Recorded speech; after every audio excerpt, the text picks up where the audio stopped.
शंकर जी के नाम से अनेक व्यवस्थाएं दुनिया में हो गई। आदि शंकराचार्य के प्रसार के कारण शिव जी की पूजा बहुत जोरों ने मनाने लगे और दक्षिण में तो दो तरह के पंथ तैयार हो, एक जिसको शैवाइट्स कहते हैं और दूसरे जो वैष्णवाइट्स कहते हैं। अब शैवाइट माने शिव को मानने वाले और वैष्णवाइट जो विष्णु को मानने वाले। अपने देश में विभाजन करने में हम लोग बहुत होशियार हैं। भगवान के भी विभाजन कर डालते हैं और फिर जब उसको एकत्रित करना चाहते हैं तो और उसका विद्रूप रूप निकल आता है। जैसे कि एक अय्यप्पा नाम का नया निकल आया है मामला, वो बहुत गलत चीज है और उसमें ये दिखाया है कि विष्णु जी ने जब मोहिनी रूप धारण किया तो उनसे एक बच्चा पैदा हुआ शिव जी से। ऐसे कहीं हो सकता है क्या? ऐसी गलत सलत बातें हमारे देश में बहुत निकल आती है और फिर उसी के अलग अलग संघ बन जाते हैं। कोई ना कोई बहाना झगड़ा करने के लिए मिल जाए तो हिंदुस्तानी बहुत खुश होते हैं। अगर उनके पास झगड़ा करने के लिए कोई चीज नहीं हो तो वो कोई न कोई कल्पना से ही चीजें निकालते रहते हैं। सो ये दोनों ही चीज एक दूसरे से इस तरह जुटी हुई है कि जैसे सूर्य से सूर्य की किरण, शब्द से अर्थ, चांद से चांदनी। माने ये कि जो सोपान मार्ग बना हुआ है जिसे हम सुषुम्ना नाड़ी कहते हैं, जो मध्य मार्ग, वो विष्णु का मार्ग है और उस मार्ग से ही हम शिव तत्व पे पहुंचते। तो जो मंजिल है वो है शिव तत्व की, शिव की, और जो रास्ता है वो विष्णु का बनाया हुआ है। इस रास्ते को बनाने में विष्णु ने और आदि शक्ति ने मेहनत की। इसमें शिव जी का कोई हाथ नहीं। वो तो आराम से अपनी जगह बैठे हैं, जिसको आना है आए, नहीं आना नहीं है। सो इस शिव तत्व को प्राप्त करने के लिए हमें इसी विष्णु मार्ग से जाना चाहिए और उसके लिए जो अनेक चक्र हैं उनको पहले ठीक करना चाहिए। जब ये चक्र ठीक हो जाते हैं तब हमारा विष्णु मार्ग खुल जाता है और उसी के साथ फिर हम धीरे धीरे ऊपर उठने लग जाते हैं। अब इन चक्रों के बारे में मैंने तो बहुत बताया था, पर हृदय में भी एक चक्र है जिसको हम कहते हैं लेफ्ट हार्ट। ये हृदय का चक्र नहीं है, ये सिर्फ एक तरह से हृदय जो है वो प्रतिबिंब है, रिफ्लेक्शन है महादेव का।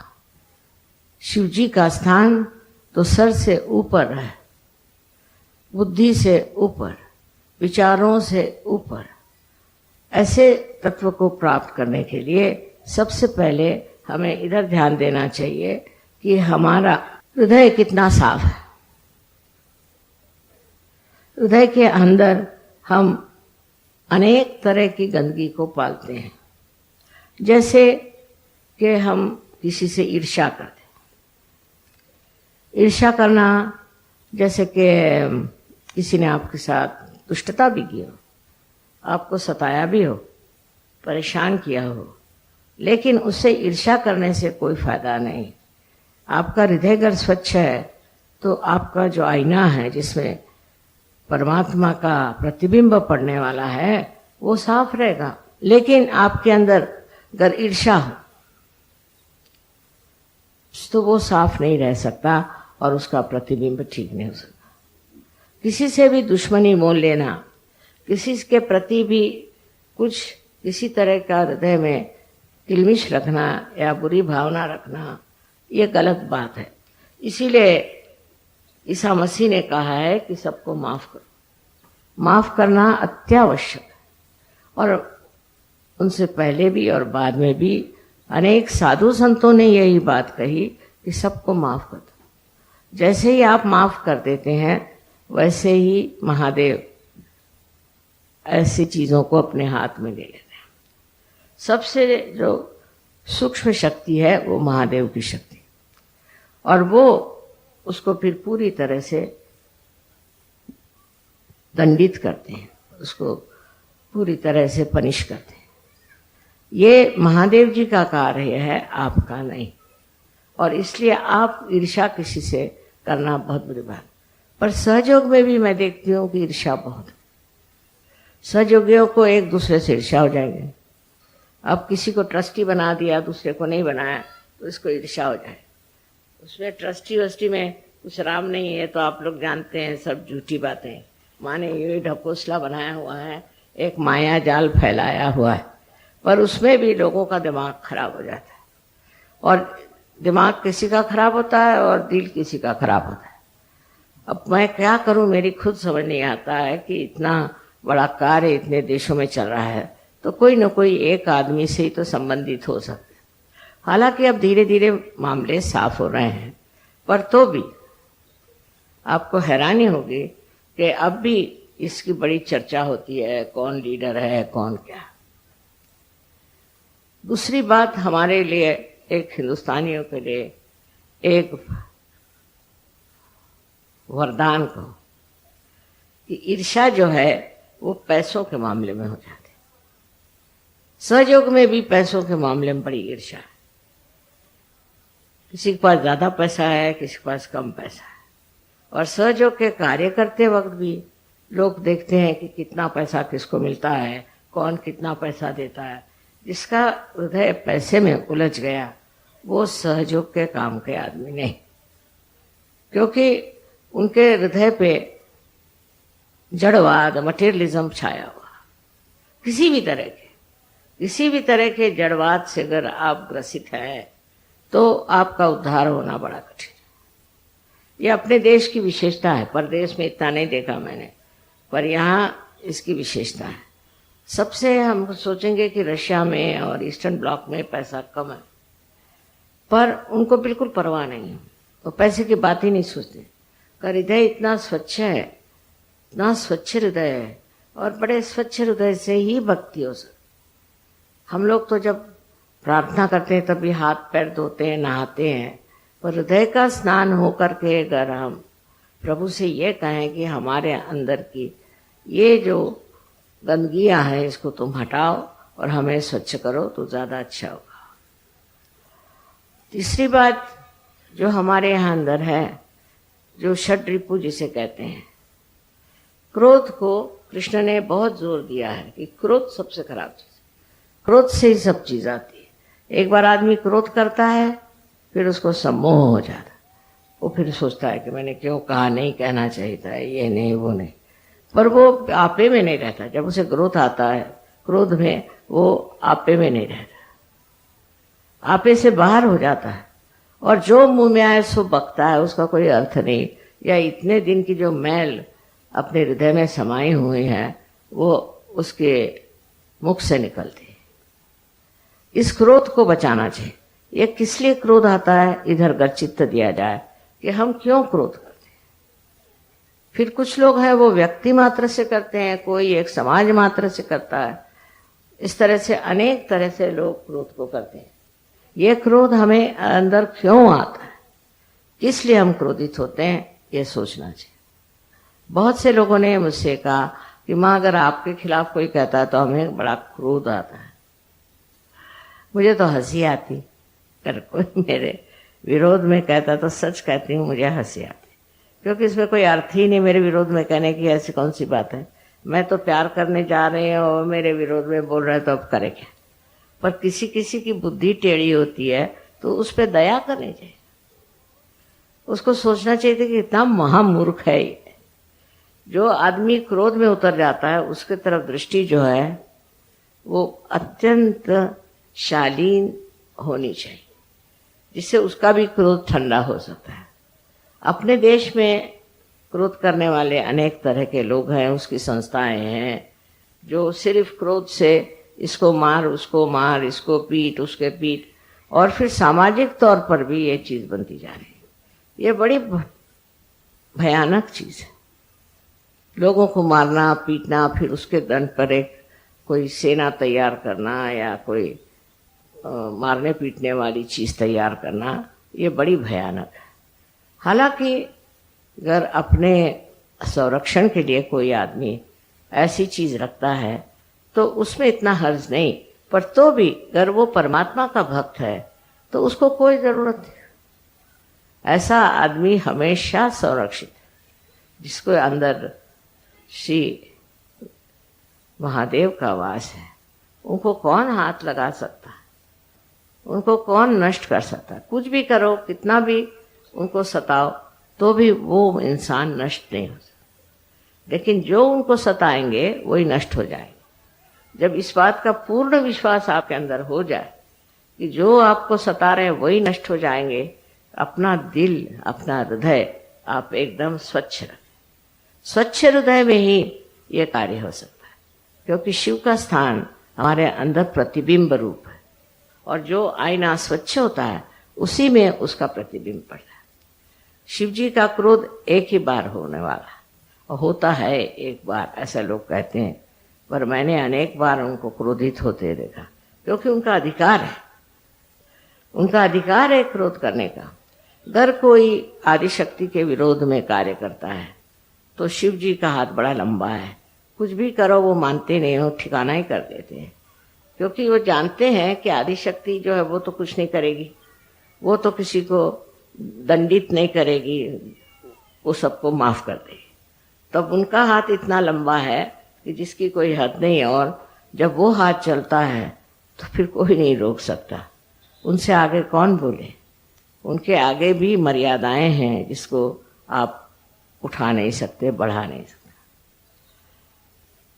इस तरह से आपको समझना चाहिए कि अपने वैयक्तिक जीवन में, सहयोग में आपको शिव जी का ही अनुसरण करना है, क्योंकि नहीं करोगे तो पहली चीज है हार्ट की बीमारी हो जाए।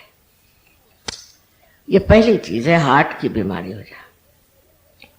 इसमें दो तरह से खेल होता है। एक तो अति क्रोध से हार्ट पकड़ जाता है, और दूसरा है कि क्रोध के बाद पश्चाताप हो तो आपके अंजाइना की बीमारी हो जाती है। इस प्रकार दोनों ही चीजें बेकार है, पर कहने से क्रोध नहीं जाता। ये तो एक शराब जैसी चीज है, आदत हो जाती क्रोध करने की, उसी में मजा आता है, बस मुंह फूलने लग जाएगा और गुस्सा आने लग जाएगा, आप उसको कंट्रोल नहीं कर पाए।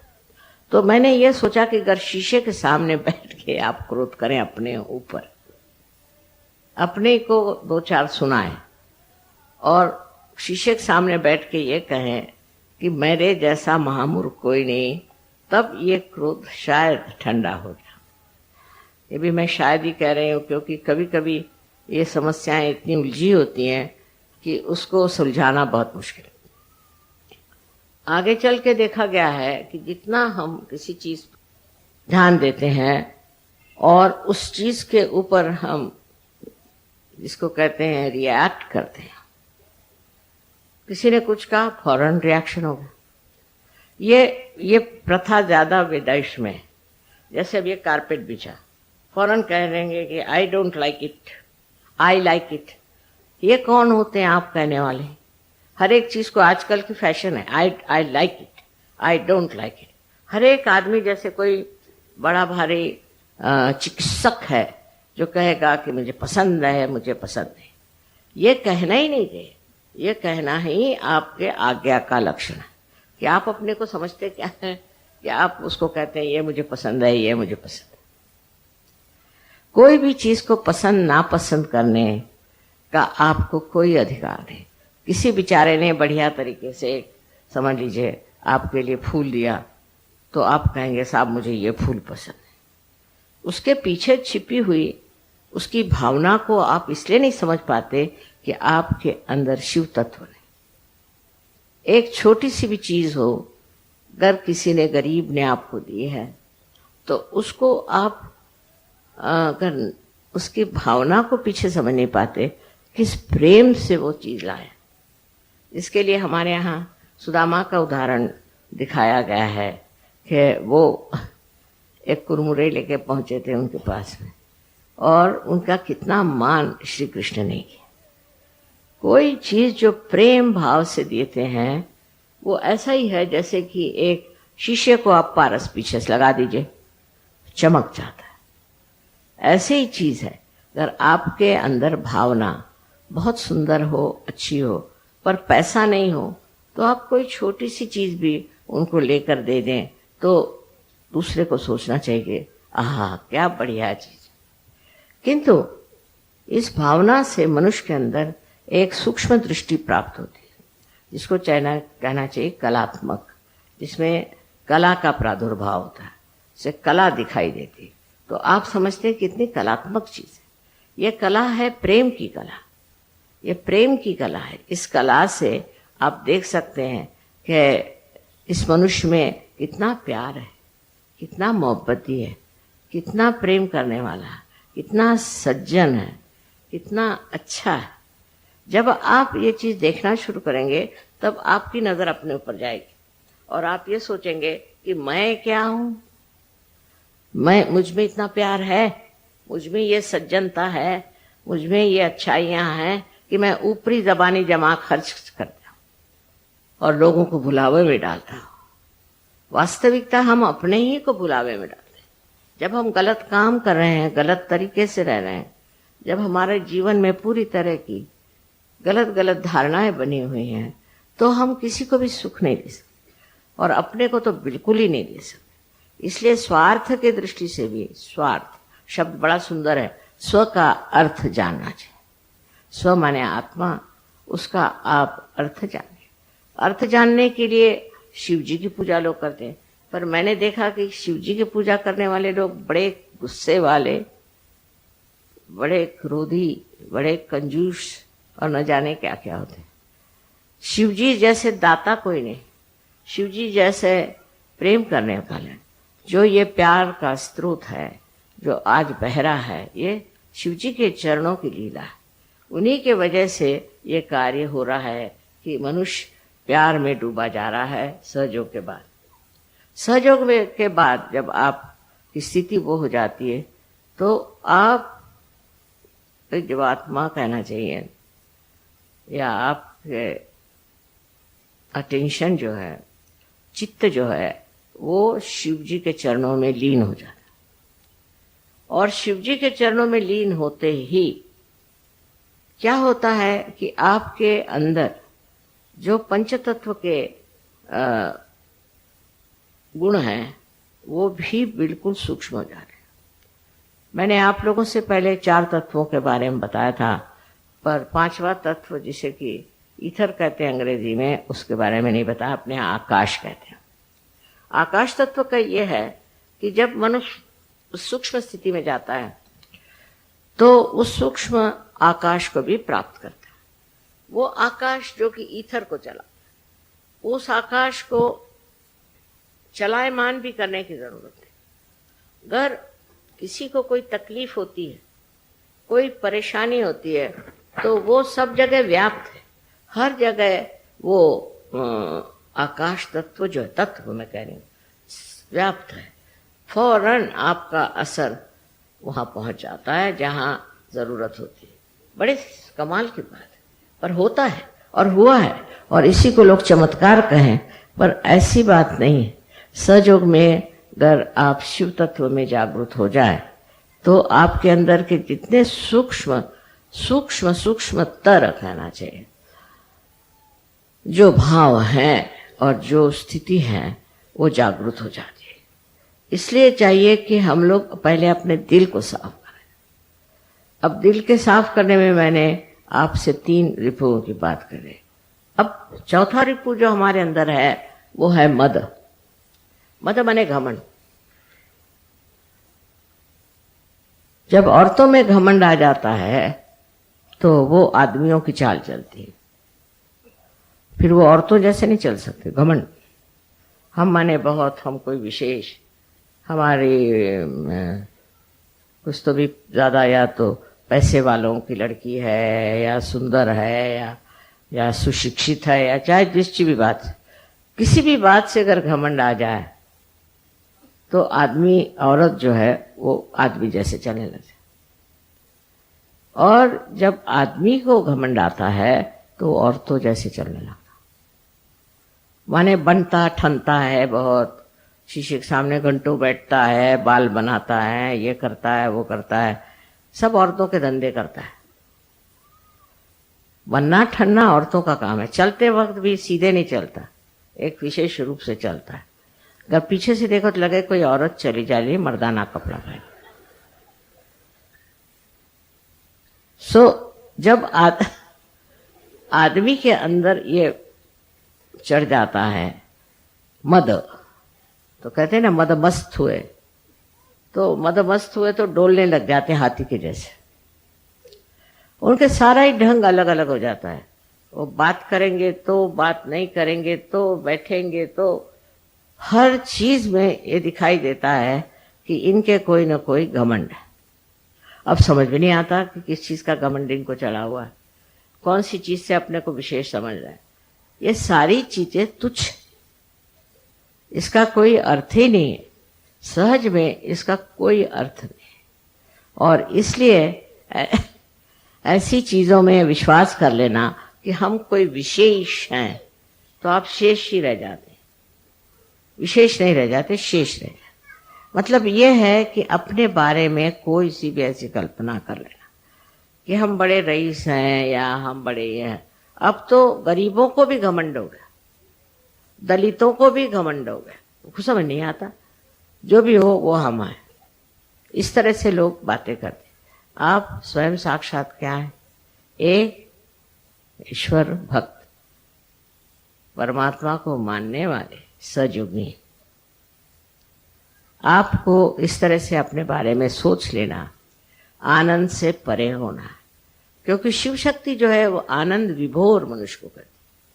मनुष्य आनंद में मस्त होने के लिए शिव की भक्ति करता है। पर मैं देखती हूँ कि अधिकतर शिव भक्त जो होते हैं बड़े सड़ियल लोग होते हैं, उनसे कोई बात भी नहीं कर सकता। फायदा क्या? शिव की भक्ति करते हो जो नटराज साक्षात सारे कला का प्रादुर्भाव करने वाले, जो अत्यंत आनंदी और आनंद के स्वरूप हैं, उनके आगे ये शिव भक्त, इनको शिव भक्त कैसा कहा जाए? गले में इतना बड़ा बड़ा लिंग लटकाते हैं, इससे हार्ट अटैक आता है। उसकी क्या जरूरत है? आप स्वयं साक्षात लिंग स्वरूप होइए। वो न होते हुए वो जो कार्य करते हैं कि हम शिव भक्त हैं, लगे लड़ने शिव भक्ति करके, और उसके अलग अलग मार्क्स हैं। अगर शिव भक्त होगा तो ऐसे ऐसे लगाएगा, और अगर विष्णु भक्त होगा वो ऐसे लगाएगा। अरे भाई, इसका क्या अर्थ है? ऐसे लगाने का अर्थ है मैं तो ऊर्ध्वगामी है। ठीक है, आप ऊपर चढ़ रहे हैं ऊर्ध्वगामी, और पहुंच करके आप शांत। दोनों ही लगाना चाहिए, और नहीं तो लगाओ ही मत। इसका कोई अर्थ होना चाहिए कि जिस चीज को प्राप्त करने जा रहे हैं उसका ये सोपान मार्ग है, इस रास्ते से आप गुजर रहे हैं। इसमें एक एक गंदी चीजों को छोड़ते जाना है। दूसरों को भला बुरा कहने से पहले अपने को भला बुरा कहना सीखिए। मैं ऐसी हूं, मैं वैसी हूं, अपने को कहें। जब आप अपने को कहना शुरू करेंगे तो आप देखिए कि सारे भूत भाग जाएंगे, क्योंकि ये सारे भूत हमने इकट्ठे किए हैं खुद ही सोच सोच के, अपने आज्ञा से, अपनी आज्ञा भरते गए, उससे भूत इकट्ठे होते गए, दिमागी जमा खर्च हो गया, और आदमी बहुत क्लेशदायी, दुखदायी हो जाता, और वो दुखदायी उसको भी दुखदायी करता। आप किसी को दुख देकर सुख नहीं पा सकते। उसका जरूर असर आना चाहिए, चाहे आप पत्थर हो, पर उसका असर आता है, और उसका असर यही आता है कि आदमी बड़ा दुखी हो जाता है।